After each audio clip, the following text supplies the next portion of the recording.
Robert Kiyosaki అని చెప్పి ఈయన పేరు మీరు వినే ఉంటారు. ముఖ్యంగా కార్పొరేట్ ఉద్యోగాలు చేస్తున్న వాళ్ళు ఖచ్చితంగా ఈ పేరు మీరు, ఎందుకంటే రిచ్ డాడ్ పువర్ డాడ్ అనే ఒక అద్భుతమైన పుస్తకం. అంటే ఎవరైనా ఇప్పుడే ఉద్యోగాల్లో చేరిన వాళ్ళు, రేపు పెళ్లి చేసుకోవాలనుకున్న వాళ్ళు, అసలు మీరు మీ ఉద్యోగంలో ఎలా ఉన్నారు, మీ ఫైనాన్షియల్ స్టేటస్ ఏంటి, మీరు రిచ్ డాడ్గా ఉంటే మీ పిల్లల్ని ఎలా పెంచుతారు, పువర్ డాడ్గా ఉంటే మీ పిల్లల్ని ఎలా పెంచుతారు, ఒక అద్భుతమైన ఒక విశ్లేషణ. చాలామంది చూడండి, త్వరగా ఉద్యోగాలే లేకుండా, ఒక మంచి ఆర్థిక వ్యవస్థే లేకుండా వీళ్ళు పెళ్లి చేసుకుంటారు. సో అమ్మాయి వాళ్ళ జీవితంలోకి వస్తుంది, పిల్లలు పుట్టేస్తారు. ఇప్పుడు పిల్లల్ని ఎలా పెంచాలి, ఏ స్కూల్లో చేర్పించాలి, ఎలా వీళ్ళని చదివించాలి, రేపు వీళ్ళు పెద్దవాళ్ళు అవుతున్నప్పుడు ఎలాంటి ఫెసిలిటీస్ మీరు ఇవ్వాలి కదండి, అదే కదా తల్లిదండ్రుల బాధ్యత. సో వీటినంతా కూడా కరెక్ట్గా ప్లానింగ్ చేసుకోకుండానే పెళ్లి చేసుకుంటారు. సో మీరు ఒకవేళ పువర్ డాడ్ అయ్యి ఉంటే మీ పిల్లలు ఎంతలా ఇబ్బంది పడతారు, అదే ఒక రిచ్ డాడ్ అన్నప్పుడు అతను ఆ పిల్లల్ని ఎలా గైడ్ చేస్తాడు.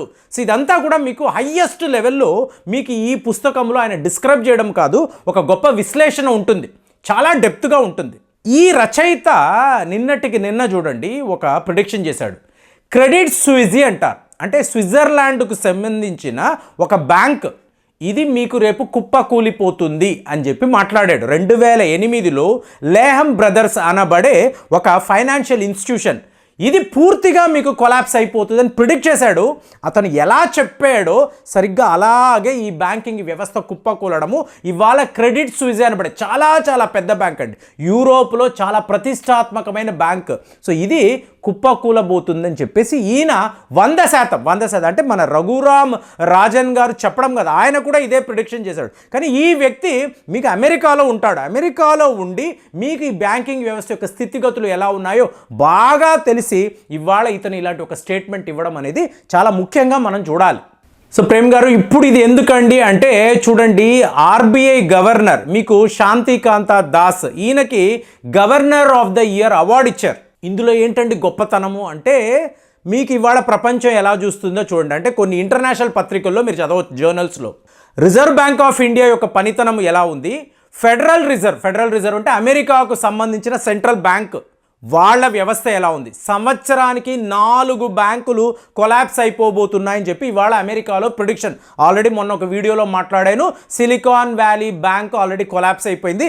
నెక్స్ట్ మీరు చూసారనుకోండి వరస పెట్టి ప్రిడిక్షన్స్.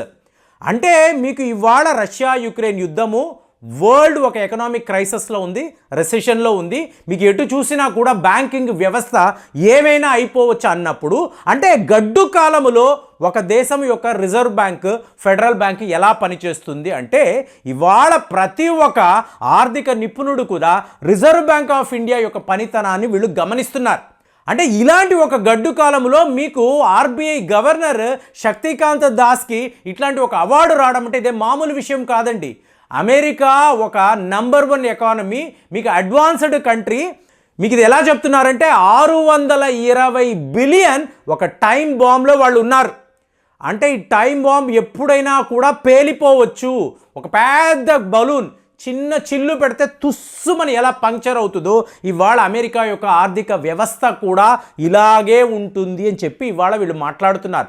ఏంటంటే అమెరికాకు అంత పెద్ద సమస్య అంటే, మీకు భారతదేశం యొక్క బ్యాంకింగ్ వ్యవస్థను చూసారనుకోండి, ఇది టోటల్గా వేరేలా ఉంటుంది. అదే అమెరికా యొక్క ఈ బ్యాంకింగ్ సిస్టమ్ చూసారనుకోండి ఇంకొకలాగా పనిచేస్తుంది. కాబట్టి ఇలాంటి ఒక ప్రిడిక్షన్ని రాబర్ట్ కియోసాకి చెప్పాడు. సో ఇవాళ రాబర్ట్ కియోసాకి ఏం మాట్లాడుతున్నాడు అంటే, ఇండియా యొక్క ఆర్థిక వ్యవస్థను చూసారనుకోండి, హౌస్ హోల్డ్ సేవింగ్స్ అనేవి మీకు చాలా ముఖ్యం. అంటే మీరు ఉద్యోగం చేస్తారు, మీకు జీతం వస్తుంది, జీతంలో ఒక భాగాన్ని తీసుకువెళ్ళి మీరు బ్యాంకులో సేవింగ్స్లో పెడతారు. అంటే ఎర్నింగ్స్ ఎంతైనా అవ్వచ్చు. అదే మీరు అమెరికా యొక్క బ్యాంకింగ్ సిస్టమ్ చూసారనుకోండి, మీకు కార్పొరేట్స్ అంటే వ్యాపారము చేసేవాళ్ళు వాళ్ళ డబ్బును తీసుకువెళ్ళి బ్యాంకింగ్ సిస్టంలో పెడతారు. సో ఇప్పుడు ఏమవుతుంది, మీ వ్యాపారంలో నష్టం వచ్చింది, వెంటనే మీరు ఆ బ్యాంకులో వేసిన డబ్బుని డ్రా చేస్తారు. ఒక 10 మంది, 20 మంది, 50 మంది, 100 మంది డ్రా చేస్తున్నప్పుడు మీకు ఆ బ్యాంక్ యొక్క లిక్విడ్ క్యాష్ ఉంటుంది చూసారా, మీకు ఆ ఖజానా ఖాళీ అయిపోతూ ఉంటుంది. కాబట్టి ఎప్పుడైనా కూడా ఇది అమెరికా బ్యాంకులో జరగవచ్చు, యూరోప్లో కూడా ఇదే జరగవచ్చు. కాబట్టి ఆ రోజు లెహ్మన్ బ్రదర్స్కి ఎలాంటి ఒక పరిస్థితి వస్తుందో ఇవాళ క్రెడిట్ సూజే కూడా ఇది. ఎందుకు?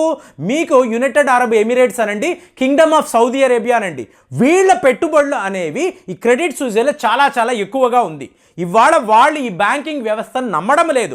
వాళ్ళ ఇన్వెస్టర్స్ యూరోప్కి సంబంధించిన, స్విట్జర్లాండ్కి సంబంధించిన ఈ బ్యాంకులో వాళ్ళ పెట్టుబడులు పెట్టడం లేదు. ఆటోమేటిక్గా లిక్విడ్ క్యాష్ అనేది తగ్గిపోతుంది. రేపు ఏమైనా జరగవచ్చు, వ్యాపారం సరిగ్గా లేదు, వడ్డీలు సరిగ్గా రావడం లేదు, కాబట్టి ఈ బ్యాంకు కూలిపోతుందని చెప్తున్నారు అనుకోండి. ఇదే పరిస్థితి ఇండియాలో జరుగుతుందా అని మీరు చూస్తారంటే అలా జరగదు.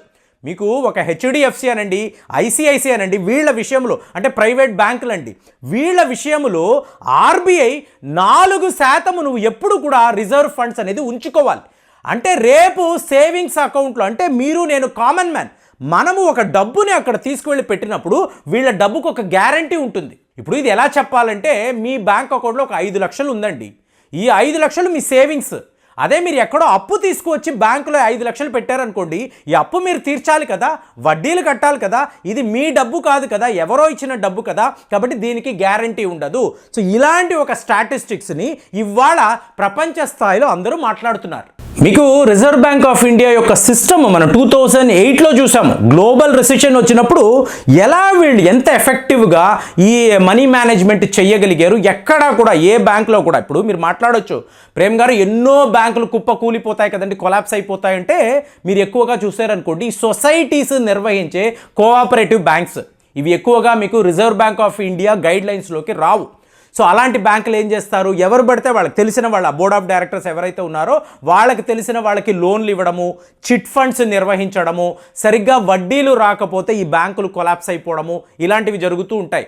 మరి ఎస్ బ్యాంక్ అనేది రిజర్వ్ బ్యాంక్ ఆఫ్ ఇండియా యొక్క మీ గైడ్లైన్స్లో వస్తుంది కదండి. అంటే మీరు ఒక్కసారి ఎస్ బ్యాంక్ యొక్క చరిత్ర చూడండి, వాళ్ళు కూడా ఇలాగే మీకు కొలాప్స్ అయ్యే పరిస్థితి ఉన్నప్పుడు Reserve Bank of India Yes బ్యాంకును కాపాడింది.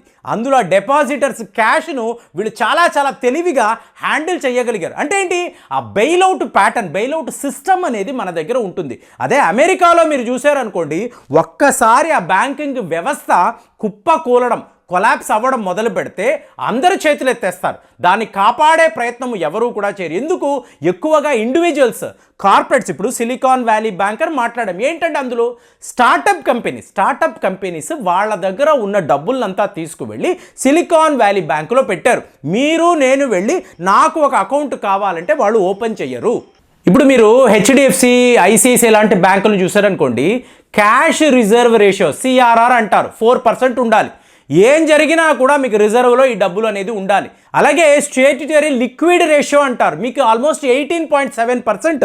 అంటే మీరు ఏం జరిగినా, ఎలాంటి ఫైనాన్షియల్ క్రైసిస్ వచ్చినా కూడా ఈ రిజర్వ్ ఫండ్స్ అనేవి మీ దగ్గర ఉండాలి అనేది ఆర్బీఐ వాళ్ళ రూల్స్ అండ్ రెగ్యులేషన్స్లోని. ఎందుకు? ఇవన్నీ కూడా లార్జెస్ట్ ప్రైవేట్ బ్యాంక్స్ అండి. అంటే గవర్నమెంట్ బ్యాంక్స్ అన్నప్పుడు ప్రభుత్వం మీకు వెనక ఉండి ఏ ప్రాబ్లం వచ్చినా కూడా వాళ్ళు సాల్వ్ చేస్తారు. కానీ ఇది ప్రైవేట్ బ్యాంక్స్ అనుకోండి, వాళ్ళ ఇష్టానుసారం ఆర్బీఐ గైడ్లైన్స్ ప్రకారమే అయినా కూడా డిస్క్రిషన్ అనేది ఈ ప్రైవేట్ బ్యాంకులకు ఉంటాయి. ఇలాంటి ఒక వ్యవస్థ ఏ అమెరికాలోనో యూరోప్ దేశాల్లో ఉండే బ్యాంకులకు ఉండవు. అంటే వాళ్ళు ఈజీగా లోన్స్ ఇస్తారు, మీకు ఈజీగా మీకు మా డబ్బులు తిరిగి వచ్చేస్తాయి. అంటే మ్యానిపులేషన్ జరిగినా కూడా వీళ్ళు ఎక్కడా కూడా తమ వ్యవస్థ కుప్పకూలదనే నమ్మకంతో ఉంటారు. ఇవాళ అదే జరుగుతుందండి. దీనికి కారణం మీరు రష్యా యుక్రెయిన్ వార్ అని అనొచ్చు, అలా కాదండి. మీకు ఎన్నో ఫ్యాక్టర్స్, కోవిడ్ సిచ్యువేషన్ తరువాత కొన్ని దేశాలను మీరు చూసారనుకోండి, మీకు వాళ్ళకి ఎక్కడా కూడా ప్రొడక్షన్ లేదు.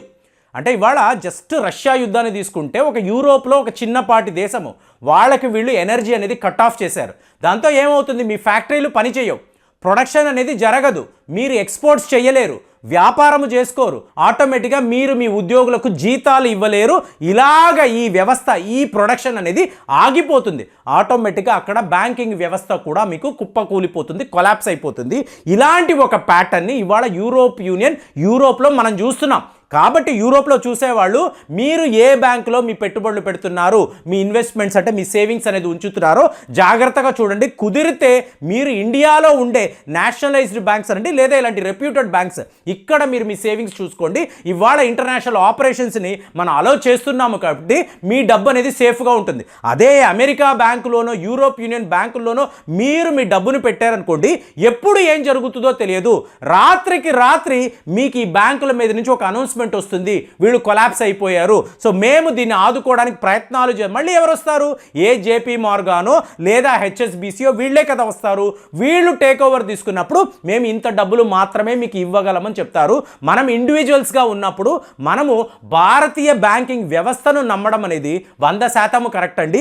వీళ్ళని నమ్ముకున్నాము అంటే ఎప్పుడైనా కూడా ఇది ప్రాబ్లం అని చెప్పి మీకు ప్రపంచ స్థాయిలో గొప్ప గొప్ప ఆర్థిక నిపుణులు చెప్తున్నారు. కాబట్టే గవర్నర్ ఆఫ్ ద ఇయర్ అని చెప్పి మన ఆర్బీఐ గవర్నర్కి అవార్డు ఇవ్వడం అనేది చాలా గొప్ప విషయంగా చూస్తున్నారు. అది ఈ టైంలో ఇంత పెద్ద క్రైసిస్లో మనం ఇలాంటి ఒక అవార్డుని సాధించామంటే నిజంగానే ఇది చాలా గొప్ప విషయము. కాబట్టి దీని మీద అసలు మీ ఒపీనియన్ ఎలా ఉంది, అసలు మీ అభిప్రాయాలు ఎలా ఉన్నాయో తెలియజేయండి. మళ్ళీ వచ్చే వీడియోలో కలుద్దాం. జై హింద్.